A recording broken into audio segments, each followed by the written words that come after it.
Hello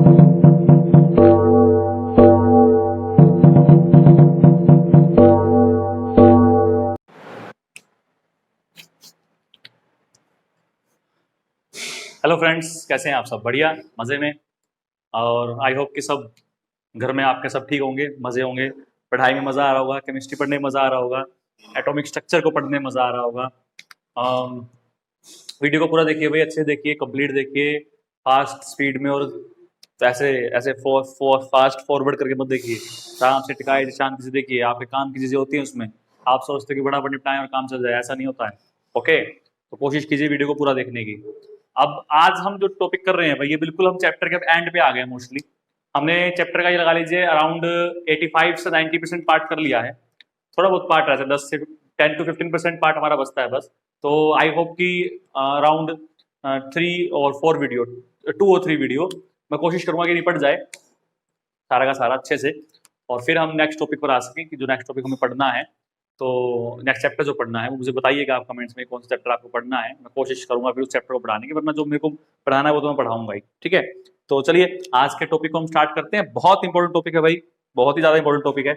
Bohr model तक जितना भी हम पढ़ रहे थे, बोहर मॉडल तक, वो सब क्लासिकल मैकेनिक्स में आता है। क्लासिकल मैकेनिक्स बेसिकली डिपेंड करती है न्यूटन लॉ पे, जो न्यूटन्स के लॉ दिए गए थे। लेकिन दिक्कत ये कि न्यूटन्स के लॉ मैक्रोस्कोपिक पार्टिकल पे तो बहुत अच्छे से एप्लीकेबल हो जाते हैं, लेकिन जब उन्हीं लॉ को हम माइक्रोस्कोपिक पार्टिकल्स पे अप्लाई करने की कोशिश करते हैं तो नहीं हो पाते हैं, उतने अच्छे रिजल्ट नहीं आते जितने आने चाहिए। लेकिन जब हमने ड्यूल नेचर ऑफ मैटर पढ़ा, जिसमें हमने हाइजेनबर्ग अनसर्टेनिटी प्रिंसिपल के बारे में पढ़ा और डी ब्रोगली इक्वेशन के बारे में पढ़ा, तो वहां से एक साइंटिस्ट थे अरविंद सैक्रोडिंजर, और उन अरविंद सैक्रोडिंजर ने, कुछ टीचर्स को अलग तरीके से बोलते हैं भाई, कोई सैक्रोडिंगर बोलता है, कोई सैक्रोडिंजर बोलता है, कोई स्क्रोडिंजर बोलता है, अलग अलग प्रोनाउंसिएशंस हैं, बट मैं अपने तरीके से बोल रहा हूँ। तो एक साइंटिस्ट थे आपके अरविंद सैक्रोडिंजर, उन्होंने क्या किया, उन्होंने इन दोनों कंसेप्ट को लेकर, इन दोनों कंसेप्ट की हेल्प से एक नई ब्रांच दी साइंस को, and that branch is called the quantum mechanics. ठीक है, बहुत तक हम क्या पढ़ रहे थे, क्लासिकल मैकेनिक्स, लेकिन सैक्रोडिंजर ने हमें कौन सी मैकेनिक्स दी? सैक्रोडिंजर ने हमें दी quantum mechanics. Okay, quantum mechanics जो दी वो बेसिकली इस बात पर डिपेंड करती है कि मैटर के दोनों नेचर होते हैं, वेव नेचर भी और पार्टिकल नेचर भी। और जब ऐसा माना गया, इसके हिसाब से सब कैलकुलेशन की गई, डेरिवेशंस किए गए, तो रिजल्ट बहुत अच्छे आए हमारे पास। ठीक है, तो अब हम जो पढ़ रहे हैं, हम क्वांटम मॉडल ऑफ एटम पढ़ रहे हैं, और क्वांटम मॉडल ऑफ एटम जो आपका है वो बिल्कुल डिपेंड करता है क्वांटम मैकेनिक्स पे। और क्वांटम मैकेनिक्स क्या मानती है? क्वांटम मैकेनिक्स ये मानती है कि हाँ, पार्टिकल का ड्यूल नेचर होता है, पार्टिकल नेचर भी और वेव नेचर भी। ठीक है, तो इसी को बेस मानते हुए सैक्रोडिंजर ने आपको मैथमेटिकल इक्वेशन दी, जिसको हम बोलते हैं सैक्रोडिंजर वेव इक्वेशन, जो किसी भी पार्टिकल के वेव बिहेवियर को एक्सप्लेन करती है, बहुत अच्छे से एक्सप्लेन करती है। और उस इक्वेशन जो है, वो इक्वेशन जो है हमारी सैक्रोडिंजर वेव इक्वेशन जो है, वो क्वांटम मैकेनिक्स की जान है। क्या है? जान है, उसमें जान बसती है भाई। वो इक्वेशन ना होती तो क्वांटम मैकेनिक्स शायद ना होती। तो वो इक्वेशन जो है वो जान है बिल्कुल। उसी के बेस पे हमने आगे सारी रिसर्च की, सारी कैलकुलेशंस की, सारी जितने भी एक्सपेरिमेंट्स सब किए, और फिर हमने एटम को और अच्छे से समझा और अच्छे से एक्सप्लेन किया, उसके स्ट्रक्चर को अच्छे से समझा, वो सब बातें। ओके, तो आज मैं आपको उसी सैक्रोडिंजर वेव इक्वेशंस के साथ जान पहचान करवाऊंगा, उनका इंट्रोडक्शन करवाऊंगा, क्या होता था, कैसे होता था। उसके बाद फिर हम आगे देखेंगे कि उससे हम क्या क्या कर सकते थे, या उसने हमें क्या क्या बताया। ठीक है, तो ज्यादा टाइम आपका नहीं लेता हूं, अब मैं सीधा इसको लिखता हूं कि इक्वेशन कौन सी थी हमारी। इक्वेशन हमारी है,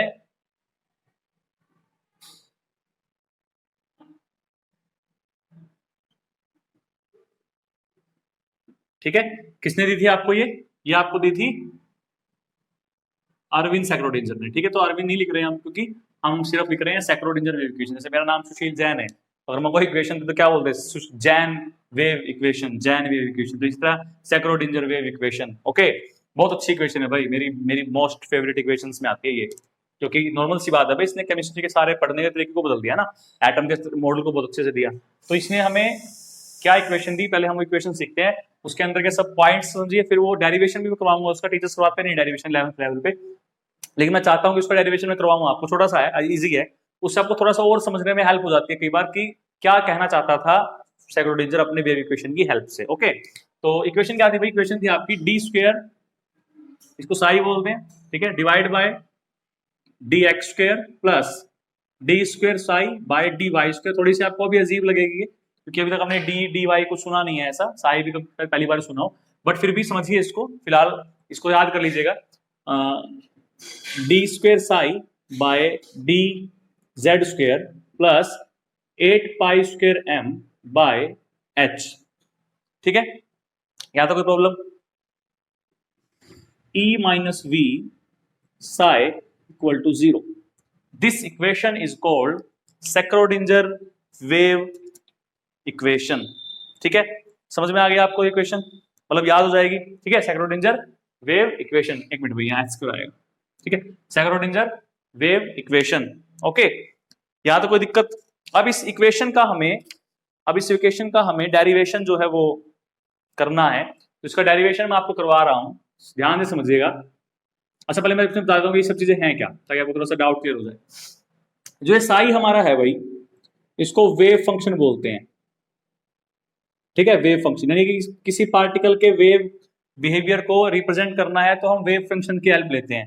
ठीक है, जैसे मान लीजिए y is equal to 2x होता है, तो यहाँ पर y किसका फंक्शन होता है? x का, क्योंकि x बदलेगा तो y बदलेगा ना। इसी तरह यहाँ वेव फंक्शन है जो वेव को रिप्रेजेंट करता है कि वेव कैसे अपना बिहेवियर चेंज करेगी, पोजीशंस अपनी चेंज करेगी, तो उससे क्या बदलाव आएगा। एक्स वाई जेड क्या है आपके यहाँ पर? एक्स वाई जेड आपके हैं पोजीशन कोऑर्डिनेट्स, पोजीशन कोऑर्डिनेट्स। ठीक है, वेव फंक्शन जो होता है वो इनका पोजीशन फंक्शन होता है भाई, एक्स वाई जेड का। वेव फंक्शन किसका फंक्शन होता है?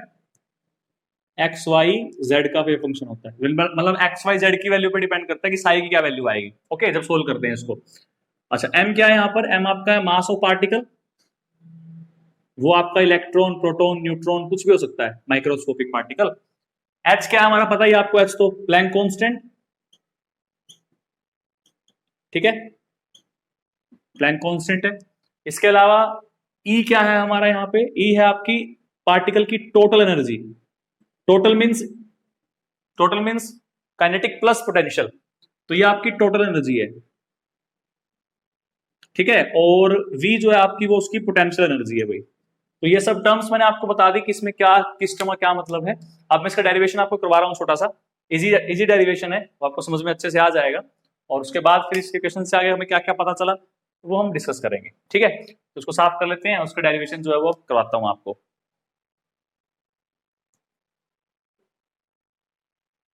देखिए भाई, मान लेते हैं कोई पार्टिकल है और उसके साथ कोई वेव जुड़ी हुई है। ठीक है, वो स्टेशनरी वेव हम मान के चल रहे हैं, मोशन में नहीं है, लेकिन वो पॉजिटिव एक्स डायरेक्शन में है, उसकी डायरेक्शन जो है किस तरफ है? पॉजिटिव एक्स डायरेक्शन में है। तो उसके लिए अगर हम एक इक्वेशन दें इसके लिए, स्टेशनरी वेव के लिए, वो आपकी होती है A sine 2 pi x by lambda. ठीक है, ये आपकी इक्वेशन होती है किसी भी स्टेशनरी वेव के लिए। ये आपको फिलहाल ऐसे याद करनी पड़ेगी भाई, इसमें आपको कुछ ज्यादा मैं इतना एक्सप्लेन ज्यादा आपको नहीं कर सकता हूं, बट आपको बस इतना समझना पड़ेगा कि किसी वेव को रिप्रेजेंट करना है तो इस इक्वेशन से हम कर सकते हैं। जैसे लाइन को हम रिप्रेजेंट करते हैं y is equal to mx plus c से, वैसे हम इसको एक्सप्लेन करते हैं इस इक्वेशन से। ओके, अच्छा देखिए, यहाँ पर मैं सब चीज बताता हूँ क्या है क्या नहीं। ए क्या है आपका? ए आपका है एम्पलीट्यूड, साई में पहले बता चुका हूं, साई क्या है? Amplitude of the wave, means की उसकी हाइट। ठीक है, साई आपको पहले ही पता है भी वेव फंक्शन है। ओके, अच्छा साइन तो पता ही है, ट्रिग्नोमेट्री में आता है। एक्स क्या आपकी है? एक्स आपकी डिस्प्लेसमेंट कितनी हुई है वेव की, एक्स डायरेक्शन में, डिस्प्लेसमेंट ऑफ द वेव कि एक्स डायरेक्शन में कितनी डिस्प्लेसमेंट उसकी हुई है।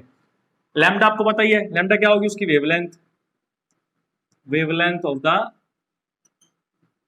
वेव। ओके, और तो उसमें कुछ है नहीं बताने लायक, ये चीजें हैं। ठीक है, चलिए जी, अब इसको मैं करता हूं साफ, क्योंकि मेरे पास बोर्ड थोड़ा सा कम पड़ जाता है भाई, तो इसको साफ कर लेते हैं, आपको लिख लीजिएगा पहले। ठीक है, चलिए इसको साफ करते हैं। आसान सा डेरिवेशन है, उसको जरूरत नहीं डेरिवेशन करने की, बट मैं चाहता हूं कि मैं करवाऊं, मेरा मन था करवाने का भाई, तो मेरा मन रखने के लिए बेशक कम से कम कर लीजिए। ठीक है, कुछ नॉलेज आपको एक्स्ट्रा होगी बाकी बच्चों से जो नहीं कर रहे हैं डेरिवेशन। ठीक है ना, आप कह सकते हो हमारे सर ने डेरिवेशन भी करवाया है हमें, है ना। मैं खुद कह रहा हूँ खास यूज नहीं डेरिवेशन का, लेकिन मैं करवाना चाहता था, मेरा मन था करवाने का, इसलिए मैं करवा रहा हूँ ताकि नॉलेज थोड़ी सी बढ़े आपकी। तो अब इसमें देखिए होता क्या है, होता ये है कि आप इसका डिफरेंशिएशन कीजिए। आपने थोड़ा बहुत फिजिक्स में बेसिक फिजिक्स आपको जब करवाई गई होगी, जब फिजिक्स के टीचर ने आपने, तो उन्होंने आपको थोड़ा सा डिफरेंशिएशन जो है वो सिखाया होगा। ठीक है, तो इसका डिफरेंशिएशन कर रहा हूँ। अब इसका डिफरेंशिएशन एक बार कीजिए, देखिए d psi by d x, x की रिस्पेक्ट में इसका डिफरेंशिएशन कर दिया हमने, तो ऐसे लिखेंगे। ए तो कांस्टेंट है भाई, उसमें कोई चेंज नहीं आएगा, ठीक है। ये तो रहेगा हमारा एज इट इज। उसके बाद यहां से साइन का डिफरेंशिएशन क्या होता है, कोस, तो cos 2 pi x by lambda as it is आएगा, ओके। और उसके बाद अगर इसका भी डेरिवेशन करते हैं तो इनटू बचता है 2 पाई बाय एक्स लैम्डा, क्योंकि एक्स का 1 हो जाएगा, ठीक। इसका एक बार और कर दीजिए, तो d square psi by d x square, देखो यहीं पहुंच गए, कुछ कुछ आ गया ना वैसा ही, equal to A as it is, cos का होता है minus sine 2 pi x by lambda, इसका कांस्टेंट का बाहर रहेगा भैया, इसको मैं बाहर लिख रहा हूं 2 पाई बाय लैम्डा यहां लिख रहा हूं, फिर दोबारा से इसका करेंगे तो फिर वही 2 पाई बाय लैम्डा। अब ध्यान से देखिए, इस माइनस को अगर बाहर ले लूं मैं तो a इंटू में sine 2 pi x by lambda किसके बराबर है, साई के, तो मैं यहां क्या लिख सकता हूं 2 पाई इंटू में 2 पाई 4 पाई स्क्वायर बाय में लैम्डा स्क्वायर, यहां पर माइनस, और बाकी चीज क्या बचेगी किसके इक्वल, साई के इक्वल। तो यहां से हमारे पास क्या आ गया, यहां से हमारे पास d square psi by d x square equal आ गया माइनस 4 पाई स्क्वायर बाय में लैम्डा स्क्वायर इसके, ठीक है, इंटू में साई भी आएगा साथ में, ठीक है। अब देखिए हम क्योंकि ड्यूल नेचर मानते हैं, ड्यूल नेचर वाला कंसेप्ट यूज करना पड़ेगा हमें। तो h क्या था हमारा, सॉरी लैम्डा क्या था हमारा, h बाय एम वी, तो लैम्डा स्क्वायर कितना होगा, h square by m square v square, तो यहां से m square v square, lambda square हम ये वैल्यू पुट कर सकते हैं यहाँ पे, तो यहां से फॉर्मूला क्या बनेगा, माइनस 4 पाई स्क्वायर इंटू में m square v square divide by h square, देखो कुछ कुछ यहाँ आ गए, एच स्क्वायर भी देखिए हमारा आ गया टर्म में, पाई स्क्वायर भी देखो हमारा टर्म में आ गया है ना, मतलब कुछ कुछ हम चल रहे हैं, पास पहुंच रहे हैं उसके। ये एम स्क्वायर वी स्क्वायर हो गया, और तो कुछ नहीं बचा हमारे पास, देख लीजिएगा भाई, साई बच गया, ठीक है, ये आ गया, यहां तक हो गया, ये हमारा फर्स्ट हो गया, हमारा सेकंड स्टेप हो गया। अब इसके बाद आगे देखिए भाई, यहां तक कोई दिक्कत नहीं होगी आपको, क्लियर हो गया होगा यहां तक तो, ठीक है। चलिए अब यहां से एम स्क्वायर वी स्क्वायर की वैल्यू निकाल लीजिए, क्यों निकालनी पड़ रही है वो आपको मैं आगे बताऊंगा।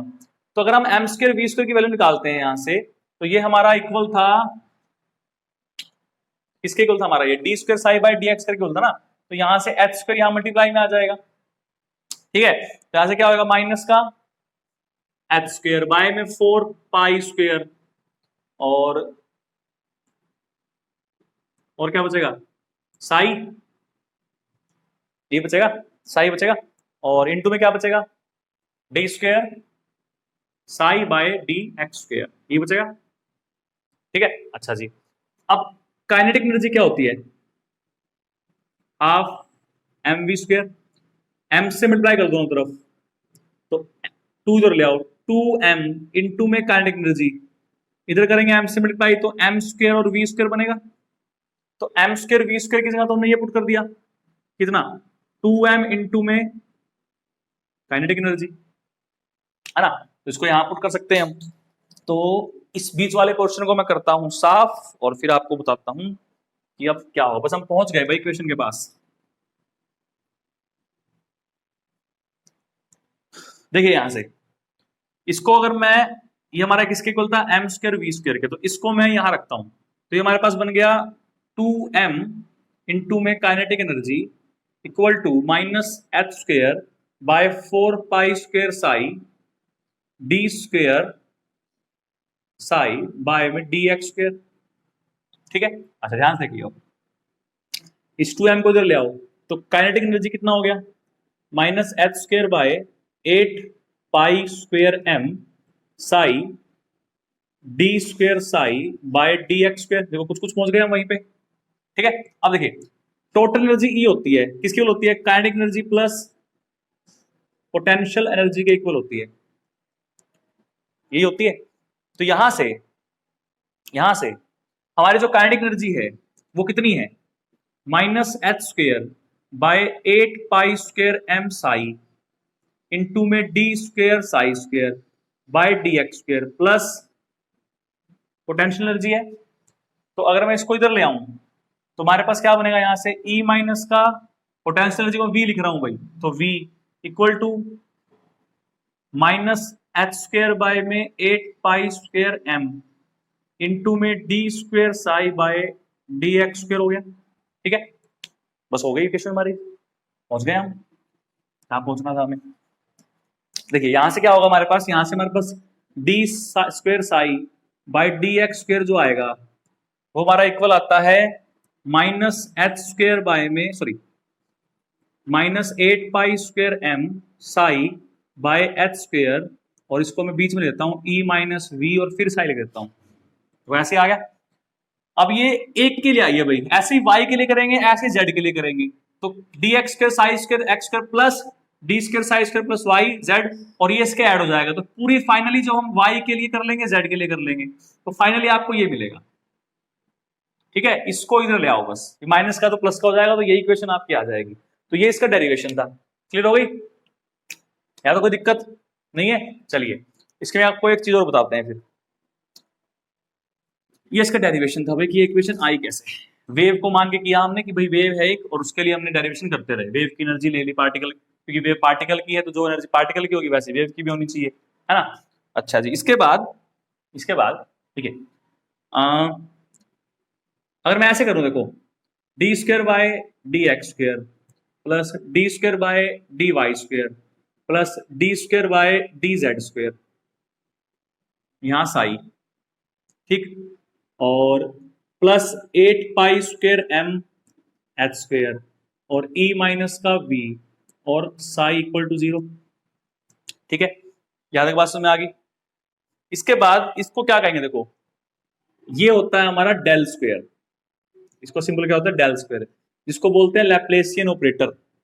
मैथमेटिक एक ऑपरेटर होता है भाई, ऑपरेटर क्या होता है मैं उसमें नहीं जा रहा, बट वैसे बता रहा हूं नॉलेज के लिए आपको कि इसको लैप्लेसियन ऑपरेटर बोलते हैं। ऑपरेटर क्या होता है, जो किसी क्वांटिटी को चेंज कर दे, जैसे 2 इंटू 2 है तो 2 और 2 के बीच में मल्टीप्लाई लगाया तो वो क्या हो गया 4 हो गया, तो 2 मल्टीप्लाई क्या एक ऑपरेटर है जो दो फंक्शंस को कन्वर्ट कर दे किसी दूसरे फंक्शन में, मतलब किसी फंक्शन पर कोई ऑपरेटर लगा रहे हैं तो उसको बदल देता है। जैसे हम कर रहे हैं भाई y इक्वल टू 2x है ना, तो 2 और x के बीच में मल्टीप्लाई है ना, तो मतलब y क्या कर रहा है, x को y की वैल्यू कब आ रही है, x के डबल कर रहे हैं। अगर मैं 2 प्लस x करता हूं तो कुछ और वैल्यू आएगी y की, तो प्लस और मल्टीप्लाई अलग अलग ऑपरेटर हो गए ना। तो किसी ऑपरेटर को जो हम किसी फंक्शन पे लगाते हैं तो वो उसको बदल देता है, उसको ऑपरेटर बोलते हैं। ठीक है, तो ये हमारे पास एक इक्वेशन और हो गई। इसका एक तरीका और रिप्रेजेंट करने का होता है एच साई इक्वल टू ई साई। ठीक है, अब मुझे आप एच बताइएगा क्या होता है एच, इसी इक्वेशन से आपको ये निकाल के दिखाना है कि एच साइज होता है वो ई साई के इक्वल होता है। ठीक है, ई तो ये दिख ही रहा है आपको, तो मुझे बाकी बता दिएगा ये एच कैसे निकलेगा। ठीक है, ये आप पे छोड़ रहा हूं भाई मैं, ये भी एक रिप्रेजेंटेशन होती है सेक्रोडिंजर वेव इक्वेशन की। तो ये थी आपकी इक्वेशन जो आपके वेव बिहेवियर को एक्सप्लेन करती है। इसको साफ करते हैं और एक टॉपिक आपको आगे बताता हूं। देखिए भाई, जब इस इक्वेशन को हम सोल्व करते हैं तो इक्वेशन हमें मोस्टली जो इन्फॉर्मेशन देती है वो अबाउट द एनर्जी देती है, पार्टिकल्स के या एटम की एनर्जी के बारे में आपको इन्फॉर्मेशन देती है मोस्टली। तो ठीक है, जो हम फंक्शन चूज कर रहे हैं, जो ये वेव फंक्शन चूज कर रहे हैं, इसको चूज करने की कुछ कंडीशंस है भाई। ऐसे ही हम कुछ भी कोई भी वेव फंक्शन उठा के नहीं ले सकते, हम सिर्फ उन्हीं वेव फंक्शंस को उठा के लेते हैं जिनसे जो वैल्यू आ रही है वो वैलिड माने हम। मतलब जब इसको हम सोल्व करेंगे इक्वेशन को तो इससे साई की बहुत सारी वैल्यू आएंगी और कुछ वैल्यू इसमें इमेजिनरी भी आएंगी, लेकिन हमें सिर्फ रियल वैल्यू लेनी है, इमेजिनरी वैल्यू से हमें मतलब नहीं है। तो अगर हमें सिर्फ रियल वैल्यू से मतलब है तो उसने आपसे ये कहा कि साई की जो वैल्यू है, साई जो वेव फंक्शन है उसमें कुछ खास बातें होनी चाहिए। क्या, it is a single valued function, single value function. ठीक है, एक ही वैल्यू दे आपको, एक से ज्यादा वैल्यूज ये आपको ना दे तो अच्छा है। It is a single value function. दूसरा, it have a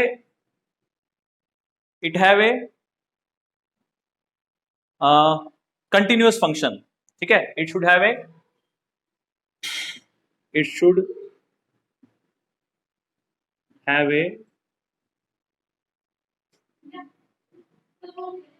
continuous function, it should have a continuous function. ठीक है, अच्छा जी। अच्छा, सिंगल वैल्यू क्या मतलब, सिंगल वैल्यू अगर मैं एक्स वाई जेड की कोई वैल्यू पुट करता हूं, क्योंकि साई किसका फंक्शन था, एक्स वाई जेड का, अगर मैं एक्स वाई जेड की कोई वैल्यू पुट करता हूं साई की, तो होता क्या है, होता यह कि उस पर सिर्फ एक ही वैल्यू आए, एक से ज्यादा वैल्यू एक्स वाई जेड के लिए ना आए। भाई एक्स की वैल्यू 1 है, वाई की वैल्यू 2 है, जेड की वैल्यू 3 है मान लीजिए, उसके लिए साई की वैल्यू 5 आनी चाहिए। ऐसा नहीं कि 5 भी आ रही है, 10 भी आ रही है, 20 भी आ रही है, ऐसा नहीं होना चाहिए। साई की सिर्फ एक ही वैल्यू आनी चाहिए। इसका मतलब ये होता है कंटिन्यूस का मतलब ये है कि लगातार वैल्यू आती रहे, ऐसा नहीं कि बीच में गैप आ जाए, कहीं पे वैल्यू दे ही ना, वो किसी पॉइंट पे वैल्यू ना मिले हमें। ठीक है, तो it should have a continuous function, ठीक है। और तीसरा पॉइंट क्या है, इट शुड बी नॉर्मलाइज्ड।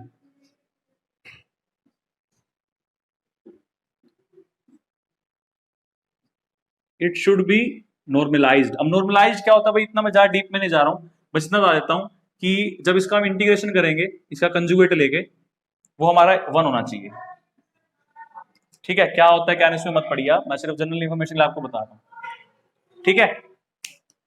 समझ में आ गया। तो ये आपका वेव फंक्शन ऐसा होना चाहिए। अब एक खास बात भाई, जो वेव फंक्शन इन सभी कंडीशंस को फुलफिल करेगा उस फंक्शन को हम कहेंगे आइगन फंक्शन, ठीक है, आइगन फंक्शन। या ऐसे कह लीजिए कि अगर किसी फंक्शन पे कोई ऑपरेटर लगाएं, अगर किसी फंक्शन पे कोई ऑपरेटर लगाएं, अगर ऑपरेटर लगाने के बाद वो फंक्शन हमें एज इट इज मिल जाए विद सम कांस्टेंट वैल्यू। मान लीजिए कोई फंक्शन है, इसमें मैंने कोई ऑपरेटर लगाया ए, ठीक है, मतलब इसको चेंज करेगा ना, चेंज करने के बाद जो नया फंक्शन आया वो भी साई ही आया, लेकिन कुछ कांस्टेंट वैल्यू के साथ आया। मान लीजिए ई आ गई कांस्टेंट वैल्यू, और ये वैल्यू रियल होनी चाहिए भाई, रियल, ठीक है, इमेजिनरी नहीं। तो जो ये फंक्शन होगा ये आपका आइगन फंक्शन होगा। तो आइगन फंक्शन क्या होता है, ऐसा वेव फंक्शन जिसपे अगर हम कोई ऑपरेटर लगाएं और वो उसको नए फंक्शन में चेंज कर दे, लेकिन नया फंक्शन पुराने वाला ही है, पुराने में वापस आ जाता है, लेकिन विद सम कांस्टेंट वैल्यू, तो उसको हम बोलते हैं आइगन फंक्शन, ठीक है। तो साई वेव फंक्शन होने के लिए क्या जरूरी है कि उसको आइगन फंक्शन होने के लिए क्या जरूरी है कि सेम वैसा ही मिले but with some constant value, और वो जो कांस्टेंट वैल्यू आई है भाई उसको बोलते हैं आइगन वैल्यू।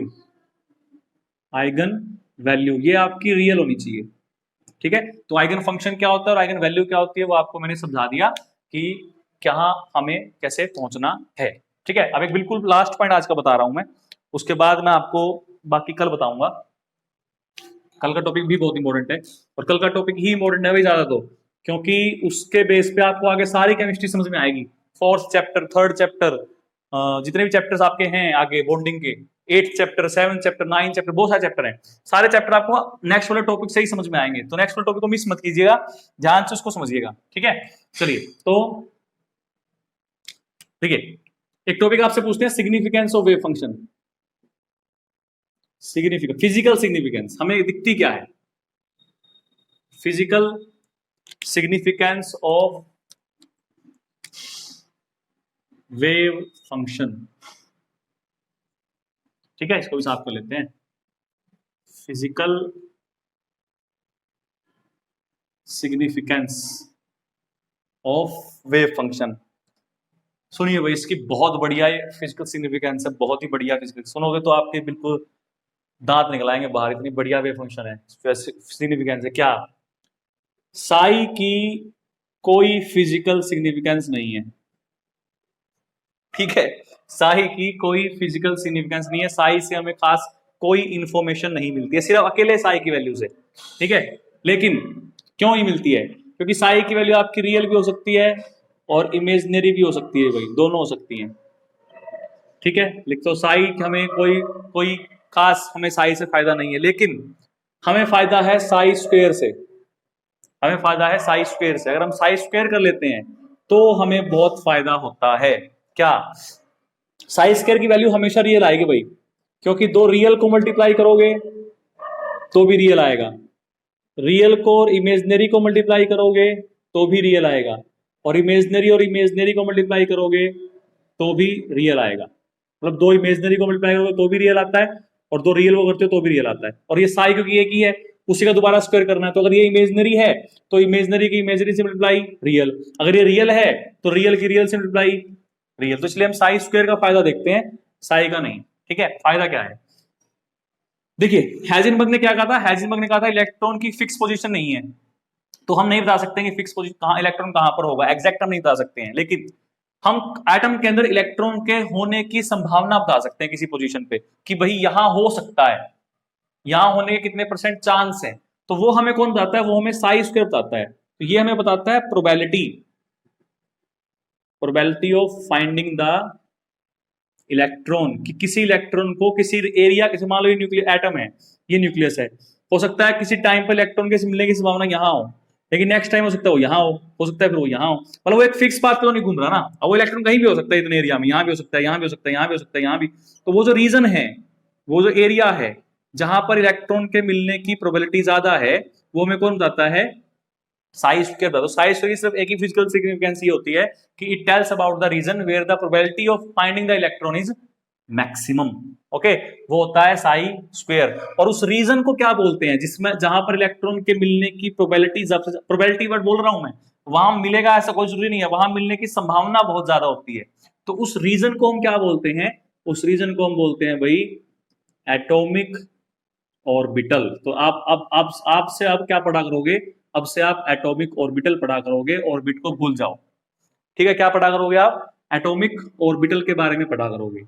ठीक है, तो ऑर्बिटल है क्या एक्चुअल में, तो साई क्या रिप्रेजेंट करता है एक्चुअल में, साई आपका एक आइगन फंक्शन है। ठीक है, तो ये एक रिप्रेजेंट करता है किसको, एटॉमिक ऑर्बिटल को रिप्रेजेंट करता है। ठीक है, उस रीजन को बताता है भाई। देखिए साई तो बता रहा है उस रीजन को, उस एरिया को, और साई स्क्वायर बता रहा है उस एरिया के अंदर इलेक्ट्रॉन मिलने की प्रोबेबिलिटी। दो बातें ध्यान समझिएगा आप, साई स्क्वायर वे एटॉमिक ऑर्बिटल नहीं है, साई स्क्वायर तो उस रीजन के अंदर इलेक्ट्रॉन मिलने की प्रोबेबिलिटी बता रहा है। तो साई जो है वो रीजन है जहां इलेक्ट्रॉन मिल सकता है, और वो बताता कौन है, उसका स्क्वायर करने पर हमें पता चलता है कि वहां इलेक्ट्रॉन कितने होंगे कितने नहीं होंगे। ठीक है, तो ये था आपका टॉपिक आज का क्वांटम मैकेनिक्स में से, कि हमें एक नई वर्ड हमने आज डिस्कवर किया वेव फंक्शन, और एक नया वर्ड और डिस्कवर किया एटॉमिक ऑर्बिटल। कल मैं आपको इसी के बारे में बताऊंगा, और कल आपका जो टॉपिक है I think second last topic होगा, उसके बाद टॉपिक आपके मोस्टली शायद मैं खत्म कर दूंगा। तो देखते हैं बाकी, चलिए कब तक आप चैप्टर कंप्लीट होता है, कोशिश तो जल्दी से जल्दी करने की ताकि नया चैप्टर शुरू कर सके हम। तो आज के लिए इतना काफी है, मिलते हैं कल के नई वीडियो में, तब तक के लिए बने रहिए कैमवेदा के साथ, पढ़ते रहिए, मजे मारिए, मौज मारिए, मस्त रहिए, अस्त रहिए, मस्त रहिए। All the best.